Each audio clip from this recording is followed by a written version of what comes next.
Hi, everybody. Once again, I'm Michael Wayne with Voices for the Future. I'm with Anna Dig Judith. And our special guest tonight is Jamie Malanowski, who's had a long career as a writer, including the book, The Coup, which we thought would be a great segue with current events the way they are. And we wonder what will become of democracy in the US. So I'll read Jamie's biography to start with. Jamie Malanowski is a writer and editor. He was a member of the original staff of Spy magazine, which I loved reading. That was a great magazine. And Jamie has also been an editor at Time, Esquire, and Playboy, where he was managing editor. Jamie's also written for The New Yorker, Vanity Fair, The Washington Monthly, and The New York Times. His most recent book was the biography Commander Will Cushing, Daredevil Hero of the Civil War. And he's also the author of the novels Mr. Stupid Goes to Washington and The Coup, the author of And the War Came, a history of the 6 months that preceded the start of the Civil War, the author of the Book of Levon, the trials and triumphs of Levon Helm, about the great musician Levon Helm, along with being a co-author with Kurt Anderson and Lisa Birnbach of the play and book Loose Lips, and co-author with Martin Burke of the HBO movie Pentagon Wars, and co-author with Susan Morrison of the humor book Spy High. So welcome, Jamie. Thank you, Michael. And it's a real really well-rounded up background you have in terms of the books you've written. So I love the fact that you bring something about Levon Helm too. Yeah, such a great musician, was such a great musician, and lived not far from either of us in Woodstock, New York, right, where he did his midnight rambles. So Jamie, why don't you let everyone know about your own background and how you came to be the person you are, the writer, and also then you could also talk about the book, The Coup. Well, most avenues towards a legitimate way of living were closed to me, so I had to take up writing. It was interesting. I tried a lot of different things in my 20s, a long time ago, that didn't really work. And I just realized that the thing that made me always happy was when I could write. And so I thought I would pursue that. And my great luck was, at the time I was trying to do that, Kurt Anderson and Graydon Carter were establishing Spy magazine, and I managed to fit in. And so I had a great experience there. It was just tremendous fun all the time. And then from there, I developed other skills as a writer and editor and reporter, and pursued that and figure out how to combine other interests that I had, like in history and entertainment, to learning how to write about them. And it's been kind of a wonderful, if erratic, path that has seen many adventures. So I've enjoyed it. Yeah. What's your passion, Jamie, to write about?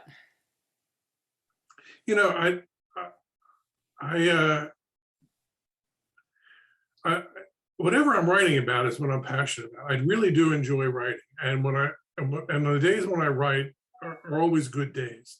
And so it is really true that sometimes, you can write about creative stuff, you write fiction, or I've recently been working on a musical, and it's great fun and you get really involved in it. But other times, even when you're just writing an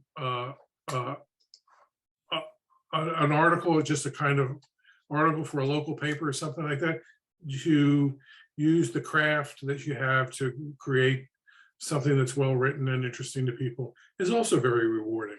So, I had the experience of being a speechwriter for Governor Cuomo for 5 years. That was tremendously exciting. So I just don't have a bad day when I'm writing. Yeah. That's great. That's unusual for a writer. And Michael and I are both writers too. So I wouldn't say I never have a bad day, but I love writing as well. Yeah. Yeah, I second that. So it's interesting Jamie mentioning your the last 5 years or the Right. 5 years that you were a speechwriter for Governor Cuomo, which is pretty serious work. Whereas, you wrote a couple of satires about the political process, Mr. Stupid Goes to Washington and the Coup. So did you have to let your satirical mind take a hiatus in being a speechwriter? Or It just whispered more than it spoke out loud, I guess is fair to say. And actually, the big revelation in working in government was that I ended up having a lot more respect for the people in government than I went in with. I was just very impressed with the number of people that I met who were very serious about their work, really knowledgeable about these pretty esoteric matters. And, it was, I had the experience of being in government when COVID broke out. And it was just fascinating to see these people at the Department of Health and the other agencies come together and do the things that they're good at and apply the skills that they had to this tremendous emergency and do their very best to make things work. It's kind of, you really have to respect that. And I have a lot of respect for a number of the people that I worked with. Some were goofballs, but most of them were really quite amazing. Yeah. Oh, that's great. I had a conversation. I was on a phone conversation one day with the head of the Department of Budget, the chief of operations, and the governor's chief health advisor, and they had a conversation of talking about Medicaid and Medicare funding, which sounds like a driest subject in the world. But it was like watching the Harlem Globetrotters pass a basketball. They were just so fast and quick and knew these details. And it was just really, I didn't really know what they were talking about, but it was just impressive to see them work. So it was encouraging to see public servants. Yeah. Yeah, that was the word I was just going to use. That sounds encouraging. And I think we need that kind of faith restored in our politicians these days because it's at a pretty low ebb. Yeah, I think that's absolutely true. And I think it's very easy. I think I'm prone to it, to have a sort of low opinion of government, but I think we take a lot for granted and don't realize just how hard these people work to master their areas of expertise. Mm-hmm. Yeah, it's a well worn out trope of the pointy headed bureaucrats and Trump always beat the drum on the deep state. And but there's a lot of good people who it's almost a calling for the people who are good and work in government to try and better the public good. Although it's true that a lot of them have pointy heads. I'll have to. You get them behind closed doors and they take off their hats. They're pointy. Well, I guess now that you've been out of government and writing for speech writing for a while, your head has gotten rounded. Lost a bit of the point yourself. Yeah. So let's go back in time, Jamie, and talk about the book, the novel, The Coup. Right. What drove you to write it? I began thinking about it during the Clinton ordeals. And there was a case where I thought we had a president who was pretty obviously guilty of what he'd been accused of. Whether or not you think he should have been impeached, or whether it should have even become a controversy, they said, that he lied about this. He lied under oath about the event, and it's pretty clear he lied under oath about the event. And yet, still, the Senate did not choose to convict him. And I thought, is there a circumstance where you could turn that on its head, and where the president, where there wasn't really proof that the president had done what he was accused of, but that the thought of it was just so over the top outrageous that they felt obliged to take action against him. And so that's when I got the idea that there could have been, somebody working on the inside who would create a lot of smoke and mirrors and kind of create the appearance of wrongdoing that was so serious that the Congress had to move against the president. So that was the origin of the idea, and then I began, fashioning the characters out of bits and pieces of the public figures that we had seen up to that point, and created this odd couple of a president and a vice president who are just very different kinds of people. And the vice president was probably the more capable of the two, but had been insulted and made to feel resentful, and so he engineered this coup. And he's a scoundrel, but a very charming guy, and it's a lot of the story is told from his point of view. So it's fun to be in his head, because he kind of takes the reader into his confidence, and you see a lot of what he's planning to do, and the fun is to see if he can actually pull it off. Yeah. And does he? Well, that you have to read the book to find out. Okay. Yeah. And he's a Silicon Valley billionaire, this vice president character, where the president is a very kind of milquetoast, dull person with low approval ratings. More of a populist, and a kind of when they ran against each other in the primaries, the billionaire was clearly a guy who had great expertise and great knowledge and great finesse, but the other guy was better at relating with people. The billionaire was kind of a cold fish, but the other guy was more of a populist, more of a glad-hander, more, the old trope about who would you rather have a beer with.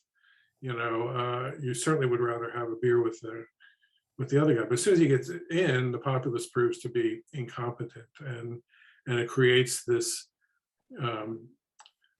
these openings for this manipulation. And then there's the female protagonist is a journalist who's with loose, not our moral fluidity. Is that our? Yeah, she's a character who has slept with her sources, and who got in trouble with it, and then is getting another chance. And I think if I were to write the book today, I'm not sure that I would pick that approach. I think that that seemed like when I was writing that, I think it was a sort of a smart, I thought it was a smart and interesting and provocative way to position this character as really good at her job, but also, a little unscrupulous.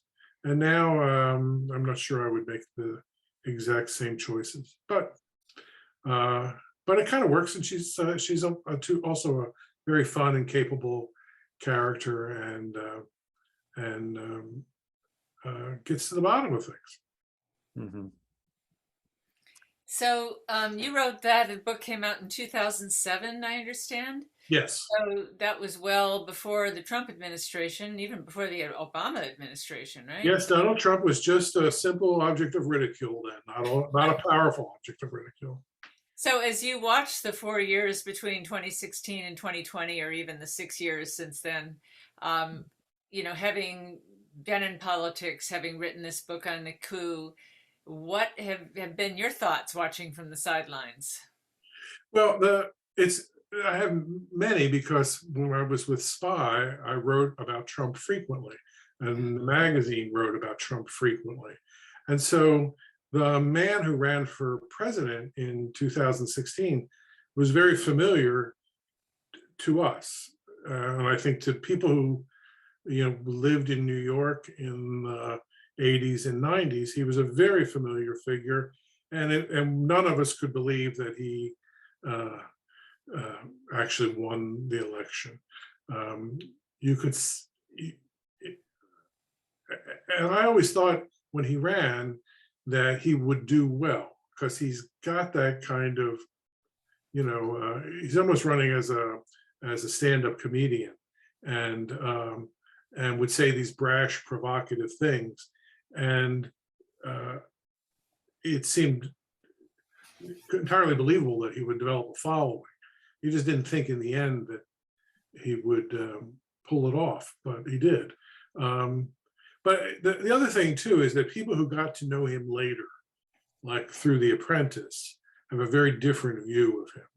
And they do think he is that skillful tycoon that they see on the television set, who is just a creation of television. He's a character on TV. So if you know him from the 80s and 90s, you have one view of him. If you met him later, you tend to take him more seriously. And I think that's one of the key factors to his success. Yeah. So Jamie, you said you wrote about him at a few times in Spy magazine. Yes. Yeah. So did you have the dishonor of meeting him also? No, I didn't actually meet him. Yeah. Well, lucky you. Yeah, I mean, as in most things in what was the old line that Norman Mailer used to have? Once a philosopher, twice a pervert. I would like to have met him once. That would be a philosophical thing to do. I don't. I think it'd be interesting, and I know people who do know him and have met him, and I think their points of view about him are enriched from having had some personal encounter. Yeah, but yeah, I mean, and then you point out, as you were saying, his New York Times and the scandal sheets and page 6 in the New York Post, and hogging the gossip columns was one iteration of his life. And then The Apprentice, and anyone knew him in the 80s and 90s knew him to be a buffoon and a blowhard. And then The Apprentice years, when all of a sudden he became seen as the greatest businessman in the world, or so some believe. What does that say about the American public, you think? Well, I think they'd rather watch TV than read, I guess, is what it says as much as anything. The other thing too is that he was also at a period where I don't know what happened to his finances, but they were more stable. And so he was actually, opening more of these buildings and slapping his name on more successful projects. And I think that, embellished his, ability to say, I'm a successful tycoon. And in 2016 when he ran, he was an interesting figure. He defeats the establishment of the Republican Party, wipes them out, gets the nomination, and then he defeats the establishment of the Democratic Party and wins the election. And if he had been a man of some interest in making things better, he could have done lots of interesting things, lots of good things. we passed last year this large infrastructure bill. Well, at any time during his administration, he could have passed an infrastructure bill. He could have created a tax reform that was more equitably distributed than the one that they did. There were, he complained when he ran all about, Obamacare, but he was never able to put together a plan that addressed the problem. So, he found an America that had been knocked around for a good long time. We'd had the lies that Clinton gave us. We had the lies about weapons of mass destruction. We'd had the financial crisis. We'd had lots of, the people had been let down a lot by establishment leaders. And there was never, there were a lot of things that weren't really recovered. The working class never recovered from the financial crisis. Mm-hmm. They lost their homes, they lost their incomes, and so they were angry. And I think they responded to Trump because he was speaking to that anger. And then it got worse. Then he didn't fulfill and do anything. But there was a moment where, if somebody capable had pulled off this electoral feat, they could have done something positive, but he never really, I don't think he ever really had the intellect or the energy or the interest to actually do that. But so do you see, what do you think about the possibility of a coup actually happening in this country from the Republicans or the Trump administration or anybody coming from some sector? Well,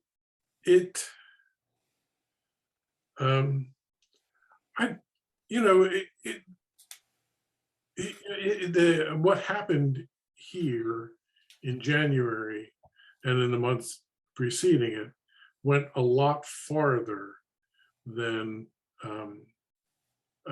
I ever dreamed it was possible to have happened.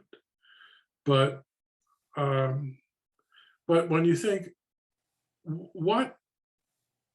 and it was important that certain people, particularly like Mike Pence, did not succumb to the temptation or the pressure. But even if he had, what would have, there were so many steps that would have to have happened before there would have been a real coup that would have been successful. The military would have had to have gone along with it. You would have, there was at any given point, Nancy Pelosi could have just gavelled the session to a close and brought all the proceedings to a close, and the sort of the legal plot that they had would have just stopped because they wouldn't have been able to declare this or declare that. It just would have stopped, and then they would have gone back into session some other time when things were more in order. So it was kind of wild and crazy, but I don't know. There's still a lot of steps that would have had to be taken, and so I don't know whether we should say, gosh, it's amazing that they got to the 50-yard line and scary that they got to the 50, or should we say, well, they did their best and only got to the 50-yard line? I don't really know at this point, but it's we have to be more prepared and more alert, and I think crucially we have to work harder to coin a phrase I hear, to form a more perfect union, so that people are not so aggrieved and who feel that they can, work through the system and don't have to resort to this. Yeah, so you're saying that the resistance, or the country's ability to resist a coup, like an immune system throwing off a virus or something is not so much in the political system, but as in the satisfaction of the people feeling they're being cared for and served by government and their needs being met. Yes, and that they feel that they have a voice that is heard, maybe not always listened to, or not always, triumphant, but that they always are, that they have a voice and that it's fairly listened to.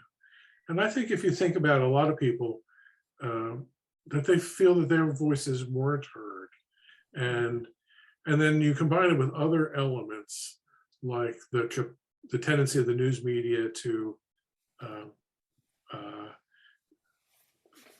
fearmonger, to try to get ratings through by scaring people. That's right. I think one of the things that we saw with the reaction to Roe versus Wade decision, the Dobbs decision, is that really there is substantial agreement in this country.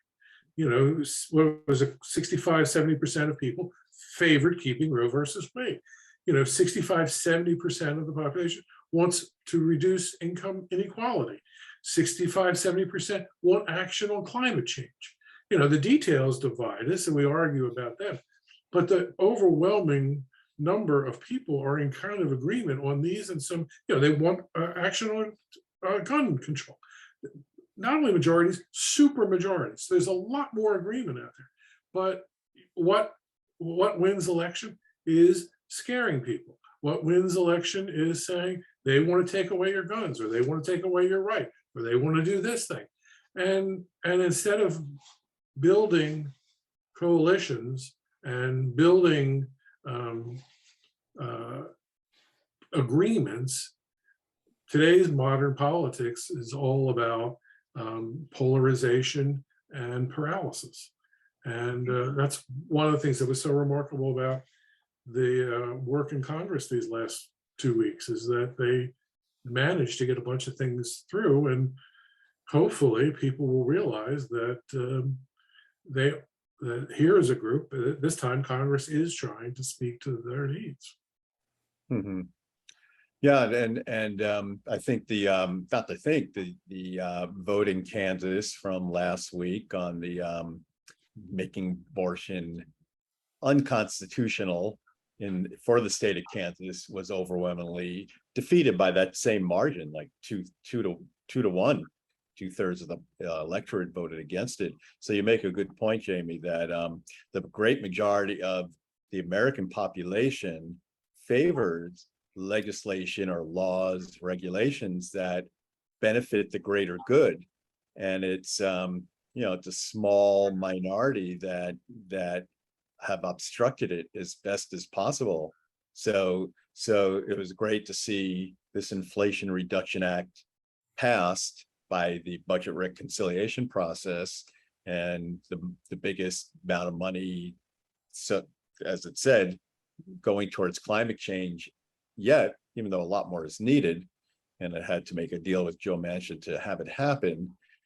But it's unfortunate this so-called tyranny of the minority continues to obstruct the progress in the United States to make this a more humane and progressive nation.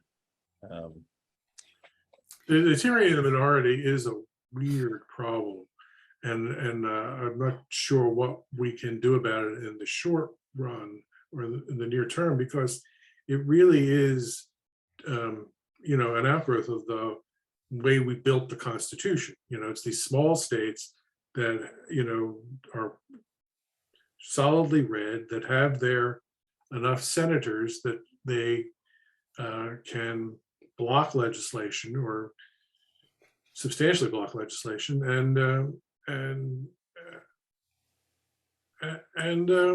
so it's an odd structural problem, and I don't know what it will take to change that, because you sit here in New York, which is overwhelmingly blue, and we've got the same 2 senators that Wyoming does with their 800,000 people, and Yeah, and hard I'm to here do. in California with 40 million people. And Same deal, same deal. So how do you convince Wyoming to give up this tremendous power they have? I don't know how. right. So it's going to be hard to figure out how to do that, but you just have to keep working at it, and little by little, maybe it changes. Yeah. And I think the problems of the last few years have really brought these problems to light and made people who never even thought about it start to become aware of how flawed the political process is in the United States. And to my mind, this is the slow coup that's been coming to a head and really was seen, came to a real head at the end of June with the number of Supreme Court decisions that just were mind-boggling and really went against the great majority's perspective. Yeah, and that brings me to my question because, most of us think of a coup as kind of a black and white thing. A coup is a complete overthrow, and then another power comes in and takes over. But, I think what we're seeing is partial coups. We're seeing creeping coup. I don't know what you would call it, but is it a black and white thing, or is it something that's kind of trying to happen and happening partially? Or, when you talk about the minority rule or the Supreme Court decision going against the majority of people that want to keep abortion legal, is that a coup? Is that a partial coup? How would you put that? Well, you could put it that way, but another way you could put it is that they just played the process better than the other side. That, and I do think it's been true, just to look at the anti-abortion movement, that they've been committed to doing this for 50 years, and they have pushed it, and in a lot of situations where they've been defeated and set back in ways that other groups and other causes would say, oh, well, we lost. That's the end of it.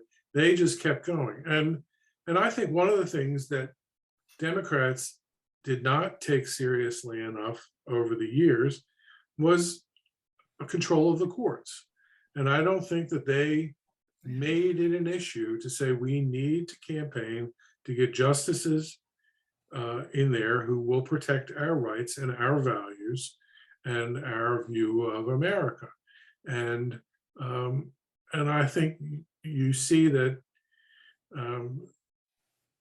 over and over again, where the Republicans were unified and serious about winning elections that would enable them to control the judiciary, they kept building it, and they got what they wanted after 50 years. So, I mean, one of the things that's interesting, one has to learn from defeat. Defeat is pretty useless if you don't learn why you lost. And I think that's one of the things that's crazy about, Trump and all his adherents saying the big lies about the election. Well, you'd be better off trying to figure out why you lost that election and what you want to do that helps you get more votes next time than you would whining about it. And I think the same is true for this court experience, as painful as it is. The Democrats did not campaign seriously enough on the issue of the judiciary, and paid a big price this past month. A friend of mine sums it up in 6 words. He says, Republicans scare me and Democrats disappoint me. Yeah, that's about right, I think, isn't it? Yeah. And over the last few years, the term illiberal democracy, opposite of liberal democracy, has come to into the lexicon, and that kind of explains this version of a coup. Over the last few years, there were a number of books about the political science of losing democracy. There was On Tyranny by Timothy Snyder and How Democracies Die. And and numerous other writers were writing about that. The old version of the coup, like you were saying, Anna Day, is military comes in and like a banana republic, or what you see in South America. But now it's through the electoral process, like in Turkey and Hungary, this illiberal democracy that becomes the blueprint. And that's pretty much what we're seeing with the Republican Party looking up to Hungary and Viktor Orban as their kind of role model, and Tucker Carlson railing about it on the Fox News every night. I know. And that really is that coup towards illiberal democracy, while Trump makes all the headlines, and and we can laugh at him on the one hand and worry about him on the other hand, and he's great fodder for Stephen Colbert and all the satirists. At the same time, it's that march towards illiberal democracy that is most concerning.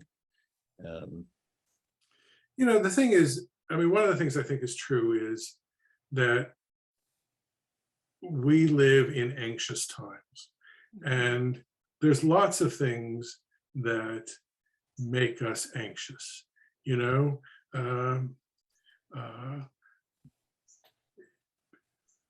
You see institutions that you used to respect and admire, and they're now wrapped up in sexual scandals.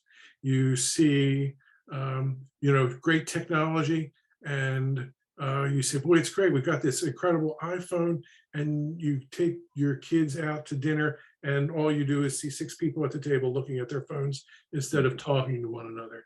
You want to sit down and watch football on a Sunday afternoon, and all you can think about is the brain damage that's being done. And there's lots of things and we see climate change. We can't go on vacation because we're rained out or snowed out or hurricaned out or something. Every time we turn around, there's something else happening that makes us uneasy. And we can't do very much about these things, but we can vote.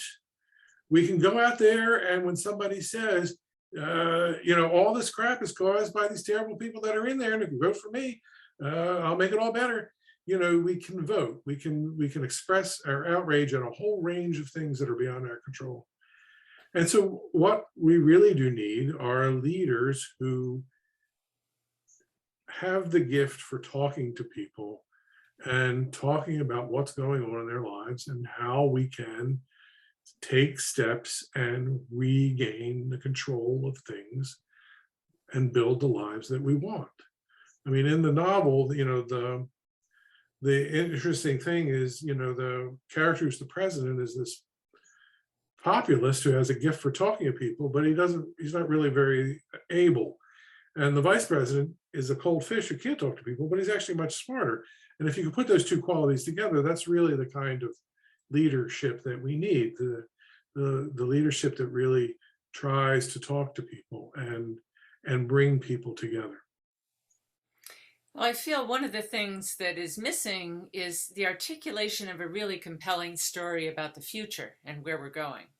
We're in a story of everything falling apart. We're in a story of the old ways dissolving, and we're in that stage of evolution. But what isn't really being articulated is anything that really energizes the public about what we can do, where we can go. And here we're on the verge of so many amazing achievements and discoveries and technologies and things. And we're in this dying, not in the rebirth. So, this podcast is called Voices for the Future. So, from all this that you watch, sitting, pretty front seat on the sidelines of politics, what do you see for a positive future and how we might get there that we can inform our listeners? Well, I do think that there are lots of positive things. And I saw that a lot when I was working for Governor Cuomo. There were plans that were articulated about building wind power and solar power installations upstate New York, where there's an employment problem, and then sending that cheap renewable energy down to New York City, which consumes tons of energy, but also has a pollution problem. So, there I thought was an extremely well thought out program that was a win-win for everybody, and that we could use our technological and our powers to innovate to solve lots of problems. And I thought I saw, that there were lots of people working on putting together these kinds of transitioning us into a future that can kind of work. There's a great opportunities with electric vehicles that you can, that's a whole business of setting up the power stations and training people to make things work, and creating jobs. The industry will create jobs in the future. We can use our community colleges to train people to take those jobs and use all these resources that we have to make things better. But I think you're right that there's not enough of an articulation of how, we have the parts and we have the know-how. We just have to put these pieces together in ways that'll help everybody. Have you ever thought of writing a novel about that? Well, no, but there's still a couple hours left before bedtime, so maybe I'll start.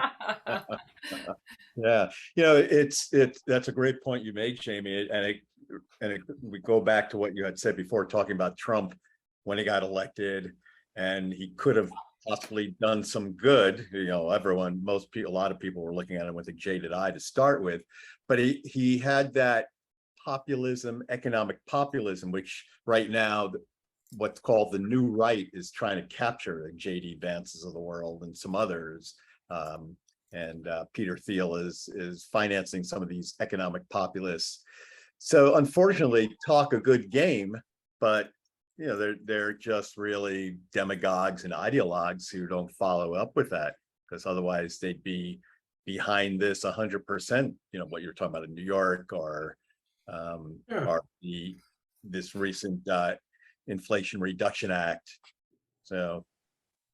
Yeah, I think one of the things that was most disappointing about the Inflation Reduction Act, okay, it passed with no Republican support, but it was actually no Republican involvement. They didn't say, okay, well, here's a counter proposal, or here's an amendment that we think, we can work together, but you guys are going too far in this respect, but, we could support it if you went only this far. There was just none of that. It was just opposition. And so what's kind of dismaying and infuriating is that here is a great party, the Republican Party, that is just not participating except to jeer and mock and throw brickbats and oppose. And we can't do that. We can't, it's not good for anybody to have a party behave that way. Yeah. They've basically stopped doing any governing. Yes, exactly right. Exactly right. And that's they're posturing instead of governing. Right, right. And they don't have an agenda anymore. Right. They didn't even have a platform in their in 2020 at their convention. So it's just a group of hooligans and billionaires trying to hold power for themselves. And they've got to kind of, I have some faith that it doesn't have to last. That it's not an equivalent thing, but if you remember back to the 70s or so, the Democrats, or particularly the 80s, the Democrats went pretty far left and lost a lot of elections.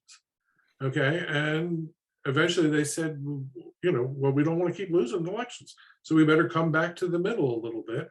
And that's when Clinton was able to get an election. And so hopefully, and that was better for everybody. It's better for everybody when you have two competitive parties who, have two strong, views and who hash things out. That's you go into most of the households in America, and that's what it is. It's two people who are trying to put their heads together and figure things out. And you can get a lot done that way if you make an honest effort. Yeah. And so on top of that, you have the Republican Party also being the party of pushing alternative facts, fact-free fancies and delusions and conspiracy theories. I was watching the news yesterday with the FBI, searching Mar-a-Lago and looking for the documents that they were looking for. And I thought, okay, this is something that even Fox News is going to have to report as what's happening. And little did I know, as I'm reading today, that it just got crazier and crazier. And for instance, I saw one video clip from today, some guy standing outside Trump Tower talking to a reporter from OAN, the One American Network. And he said the real reason Trump's place got searched is because he has incriminating top secret information about the Bushes, Johnsons, and Kennedys. And then someone on Twitter wrote, I am looking forward to November 2022 and 2024, when we'll have landslide victories against the Marxists who hijacked our government. We need many arrests, tribunals, and tough constitutional punishment for the treason that has continued to take place. Now, granted, these are in the minority, but they're loud, and it's still a strong minority when you figure 74 million people voted for Trump. So this is how do we part of this slow coup? The Trump version of the coup is the crazies have, the inmates have left the asylum and are trying to run the show. Yeah, it's and one wants to just laugh at them and say they're ridiculous. But it's but you do that at your peril, because they will spread their seeds around, and it'll take root. So what can you do? Can you just, do you have a choice other than to, in a steady and implacable way, just keep saying, no, it's not happening, it's not like that? I mean, if Trump has stuff on the Bushes, Johnson, Kennedy, and William Howard Taft, I want to see it. But I don't know what he's holding on to it for. Why didn't he bring it out already? I know, how dare he? Well, you mentioned that, like the pro-life movement was really fired up all the time of the last 50 years until they could overturn Roe v. Wade, whereas the pro-choice movement, because we had Roe v. Wade, we had what we wanted, we weren't fired up. So it's typical that the side that doesn't have what they want is the side that gets fired up. When things are going your way, you don't have to do a lot, you don't get mobilized. And so it's an interesting, I always try and look at the overall evolutionary perspective of like, why is this happening? What's the long-term result? And, when things turn a certain way, then it mobilizes its opposite. Yes, that's right. And then the other thing that you have to, is the ground shifts under you. It's not this continuing dialectic. It's, there'll be a war in Ukraine, there'll be a landslide, there'll be a tornado, there'll be, somebody else will invent some other kind of media that will turn everything on its head. It's not just one, right? It's not just two teams battling it out every Sunday. It is this kaleidoscope of things that shift balances, and I ultimately, you kind of think, I think a fair amount about Franklin Roosevelt, and that the Democrats had not been a successful party for a long time. They won with Woodrow Wilson, but they didn't have very much other success for, since the Civil War in this country. And then Franklin Roosevelt comes around because in a desperate hour, he does things, and some of them work and some of them don't work, but a whole bunch of really desperate people came to believe that he was trying. And that really then began a democratic rule that lasted, not entirely, but in large measure, all the way to Reagan. And so, and if we didn't have the Electoral College, it would have lasted even more. That may be. Maybe. So it's interesting that people have the capacity with political skills to make a difference, to talk honestly, to try to understand the feelings that people have, and to try to speak to them intelligently and sympathetically, to talk to their fears. you know, and to try to, as you said, show them that there is a way to move ahead. And we just don't have, you know, I don't think our leaders do that enough, and I don't think the system is currently working in a way that it's not fertile soil for those kinds of approaches. But what else do you have? Yeah. This is about the point in the hour when we open it up to the participants to ask questions, if you're open to that. Please. Comments. So we invite you who have been listening to either, you can raise your hand down where it says raise hand, and this is a webinar, so you won't actually appear, or you can type into the Q&A, or you can type it into the chat if you have any questions for Jamie. Yeah, and I put in the chat, Jamie, you had said that you were willing to make autographed copies of your novel, The Coup, available at a discounted price of $10 plus $4.25 for shipping. So there it is. And so I put in the chat box how you can do that. You'd make a check out to Jamie at his address, 14 Bittersweet Lane, Clifton Park, New York, 12065, or you can get in touch and pay through PayPal at Jamie M-A-L, one word, at AOL.com on PayPal.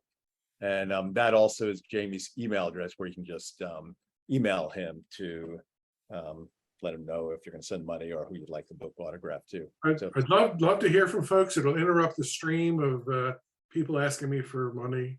So you're welcome to write. Yeah, yeah. So yeah, it's you scratch most Americans and they would say, we just want a fair shake, we want a fair share, we want a country that we feel we're a part of, or that works for us. And most people feel jaded, cynical, as you mentioned, Jamie. The financial crash of 2008 left a lot of people, in bad shape. People feel the system is rigged. And interestingly enough, in 2016, there were two candidates who spoke to that. On the Republican side, Donald Trump; on the Democratic side, Bernie Sanders. And surveys have shown that, I think it was something like 13% of Bernie Sanders supporters voted for Trump. And so as we've said, Jamie, that Trump could have, he talked in certain ways dark, about a lot of darkness, the elitists, the globalists, the Clintons, or whoever he was talking about. But there was, in that, there was moments of truth that people are screwed over. And people thought they'd give him a shake, or they thought he was the candidate who was going to shake things up, and they got more than they bargained for. But then there's the diehards who will, follow him to the edge of a cliff and more. Yeah, I don't understand the diehards. I mean, you keep thinking Trump is going to be like disco, that there's a day when nobody listens to a disco album, and then the next thing you know, Bee Gees are on the top of the charts for 67 weeks in a row or whatever. But then the day comes when nobody's listening to disco again, and you keep waiting for that to happen. But there's still people out there who are playing that Bee Gees album, playing that Trump album over and over and over again. Mm-hmm. And he won't live forever either. But, even if he fades from glory, or if this recent raid from the, FBI produces things that make it illegal for him to hold office again, there's going to be somebody like him that replaces him. I mean, the poison has been taken by the masses, and that the kind of cultural insanity has grabbed hold. Yeah, it's interesting to look at, like the Civil War experience. The South's armies were completely defeated. Their economy was ruined. The cause for which they had gone to war, slavery, was repudiated. And yet, for still another 100 years, this myth of the lost cause permeated a lot of their culture and politics. And so it is not unreasonable to think that there will be soreheads out there who will just, use this to keep the poison injected in the system. And as we have, you see all over the world, in Spain and in Ireland and places where the feud doesn't end, it just lasts for a long time. Yeah. We do have a comment from Roger. It seems to me that the diehards are those who have totally swallowed the poison, what I was just saying, and believe that nobody but Trump can be trusted. Comments on this? Yeah, I wish I knew what they were taking, because it must be some good shit. I mean, that's the thing we were talking about earlier in the broadcast. Even if you think the country's going to hell in a handbasket, and you need some radical autocrat, the experience with Trump, why people feel so encouraged by that, to say he's the one guy that can do it. I don't know why they continue to have faith in him. I mean, it's like, you just think, here's where they say, okay, thanks, Don. We're going to see what else we got in the cupboard. That I don't understand. Yeah, as a psychologist, people who have been abused in their family have a kind of heroic worship of what they can project onto as a savior, that this person's going to save me. And the fear of really looking that in the face and saying, wait a minute, they don't have my best interest at heart is palpable, because then they're left with their vulnerability. They're left with a hopelessness. And so it gives them more strength to believe that someone's going to save them than Right. to believe no one is. Right. That's right. And I think we also all have a certain experience. If you follow sports, you will you will know years when your team is actually not very good, but they get somebody who comes out and leads them on a 6-game win streak, and it's really exciting and it's really thrilling, and they ultimately don't win, and then they fade away. But you will always carry around those 6 weeks when you were winning and it was great, and I think there's some emotional tie like that too, where this is a guy that listened to us, and boy, wasn't it great when he made fun of Nancy Pelosi, and wasn't it great when he did this other stuff. So I don't know. He's acting out their shadow. Yeah. So we have someone, Roger Wyatt, who raised his hand. So I'm going to click on the allow to talk button. Roger, if you do want to talk, you just have to unmute. Hi there, Roger. You don't have to bring your video on if you don't want to, but say that again. I'm sorry. You don't have to put your video on if you don't want to, but feel free. Okay. Let me put it up. Yeah. What do we need to do here? Yeah. Gosh. What's the right button? Well, just go ahead and talk. I'll ask my question. Apologies for no video at this moment. Not that you're a video guy. Right. Michael knows Roger is a filmmaker. So Yeah, right. forgive us. Yeah, I'm not sure quite what's happening at this moment. But anyway, I've been thinking a lot about the Volstead Act at this point. And the Volstead Act was passed by Congress in 1919. And it was the high water mark of the temperance movement, Carrie Nation, and going into saloons and breaking things up with the axe. That was the great cartoon of it and all that. And we got Eliot Ness and the Untouchables, and so on and so forth. And then it went parallel with the 18th Amendment. The prohibitionists got an amendment to the Constitution into place, and it lasted for about a decade. It was the Roosevelt administration, that finally, I'm not quite sure, how they did it, but both the Volstead Act and the 18th Amendment were repealed. And, I guess I'm thinking about it as a ray of hope, that Volstead, who is a congressman from Minnesota, representing these folks, kind of also defines maybe the high watermark of the prohibitionist movement.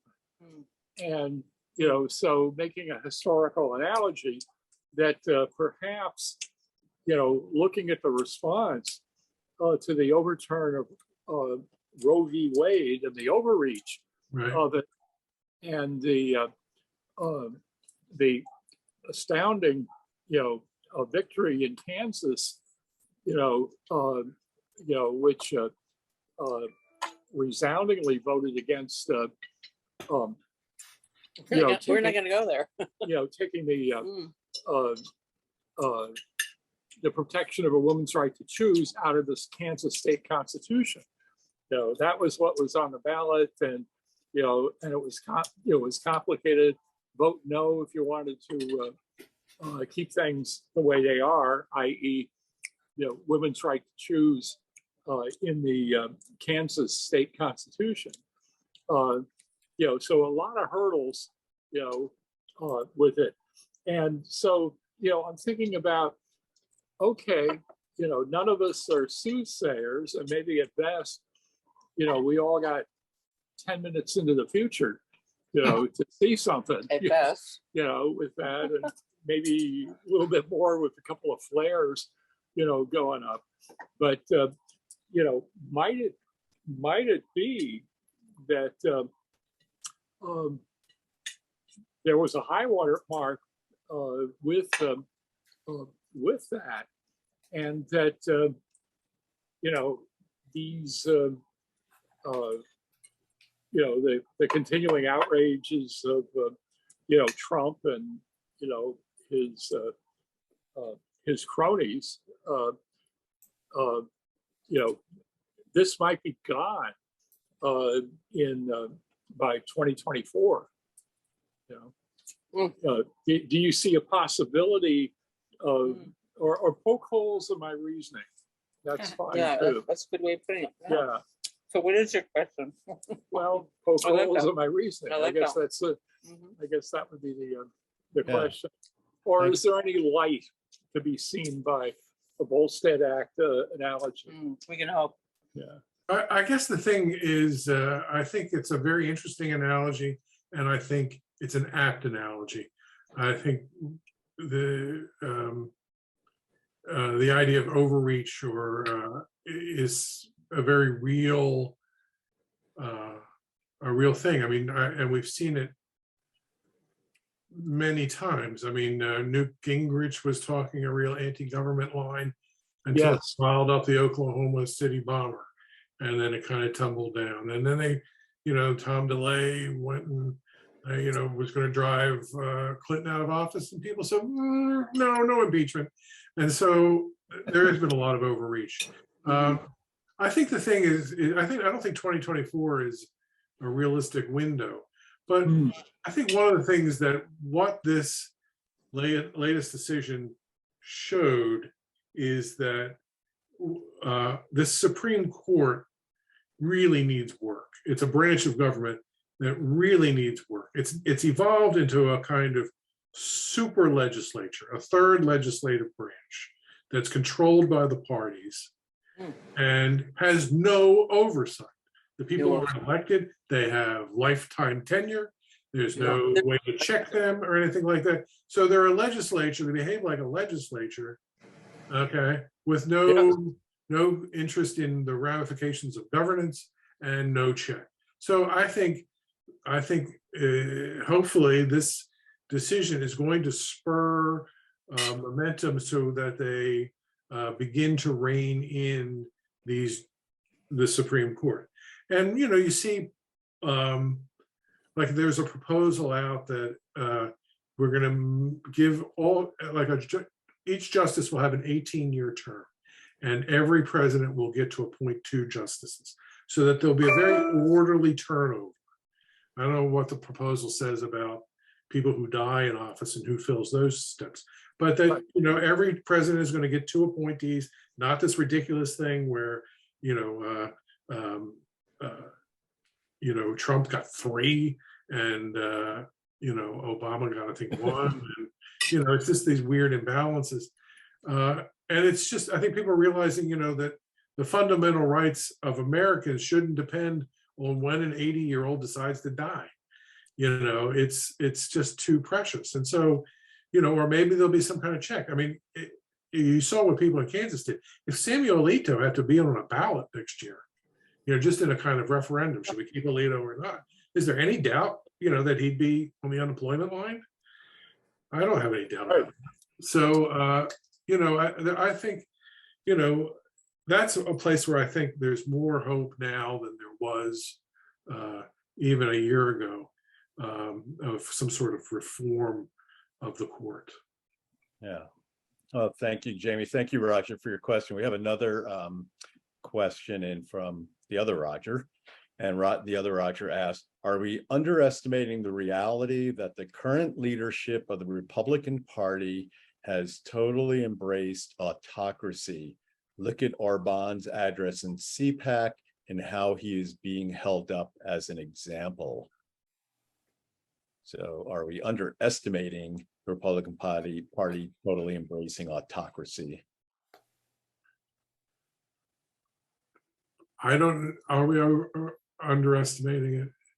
Possibly. I mean, I think one of the things that what we are underestimating certainly is the power of complacency, of people who are saying, well, I'll go along with this. Oh, I'll try this. I mean, I think one of the things that the 1-6 hearings have shown is the number of intelligent people who went and worked for Trump because it's a good thing to do to work in the White House, to work in government, an important thing, a useful thing. And they ended up doing all kinds of, supporting all these terrible policies because that's the job. That was their job. And so there is a kind of magnetic pull that drags people along, and they become, the tools of more nefarious people. So, yeah, I mean, we probably are underestimating it. Yeah, but and I agree with you, Jamie. And I think at the same time, the I hate to use the right-minded people, not right-minded, the righteous-minded people are the people who see reality as reality are the majority, and the minority will always be loud, and sometimes even really loud, and sometimes intimidating, bullying, and scary. But they're not the large majority. So, I think as Anna Day asked earlier when she asked you what you see as a positive future, I think we all still should be focused on where we can go to create something, a better world. And as you talked about, Jamie, what you saw in the New York State behind the scenes and the work towards renewables, there's a lot of good going on all the time. Yeah. And we have another question from Dr. Snootopia. The Reduction in Inflation Act puts a lot of weight on building electric cars to reduce climate emissions. Do you think this vision is valid? As valid as any other vision. Yeah, I do think so. I mean, I'm not an engineer. I'm not an expert in these things. I'm sure there's a long way to that has to be figured out. But I have a lot of confidence in kind of the direction that you see all the big car companies are going in on it. You see the governments are getting behind it. You see the investments that are being put into making this work. And so it's hard to think of similar investments that were made that were ended up, being, in the crapper. They seem to, when this kind of commitment is made, people figure it out, and so I kind of think that that's the way it's going to go. Mm-hmm. Yeah, and one of the critiques about electric cars now, even with this proposed federal credit, is that they're expensive. But it's true for any technology that comes on the scene till it reaches a critical mass and gets more. There's more demand, more supply, and it gets more mass produced. That's when the price comes down. It's like big screen TVs at one time cost $2,000 now, for $200, and so on. The same with all technology. Yeah, and cars aren't cheap. I mean, it's been a while since I've been in the market, but they are. There's lots of cars that are $30,000, and when you add in the price of gas, then the gap between the two is narrower than it looks when you just look at the stickers. Yeah. Yeah. So Roger has raised his hand. We'll make this the last question for the evening. And Roger, who was on before, I'll let him ask again. Roger, if you just keep it, since we're nearing the end, just keep it. Yeah, right. Okay. I was going to make a brief comment that electric cars are digital devices, and thus are subject to Moore's law. Gordon Moore in 1965, I believe it is, stated that CPUs, central processing units, the chip, would double in capacity and half in price every 18 months, and then he revised it to every 2 years. And basically, that's the drumbeat, of the digital, industry, that they move at that rate. So true. And so now all of a sudden, we have a vehicle for land transportation that can very well follow Moore's law. And how many iterations do we have to get to before we drop from a $30,000 to $50,000 vehicle, like very early computers, to something that's a blue light special at Walmart. Affordable? Yeah, affordable. I think there's a real possibility there. I think you're right, Roger, and also it's just don't overlook just the propensity for cool. I mean, I have a 29-year-old daughter. She's in the market for a car. She's looking at electrics. She's not a tech head. She's not someone who follows these great issues or whatever. It's just what this group, her cohort, is interested in. So that'll start to take its own effect. Yeah. Well, thank you, Roger. Yeah, and one other thing, the on top of that, electric cars being cool, the Volkswagen is coming out with bringing back the bus, the old bus, as an electric vehicle, and it's going to have all kinds of groovy colors. So, and they're already saying demand is high for them. So, yeah. Okay, so I think we've come to the end. Jamie, thank you so much. This is very you're welcome. Great. You're very articulate and have a lot to say, and it's been enjoyable talking to you, talking about subjects and also hearing your insights into a lot of things. Thank you. Roger, buy my book. Both you, Roger. Yeah. Right. So the Coup, I put in the chat box, his novel, The Coup, which is, as I said, it's hysterical and it's a satire and can kind of pick up your spirits when you're feeling like this coup that we're looking at, potential coup, gets you down.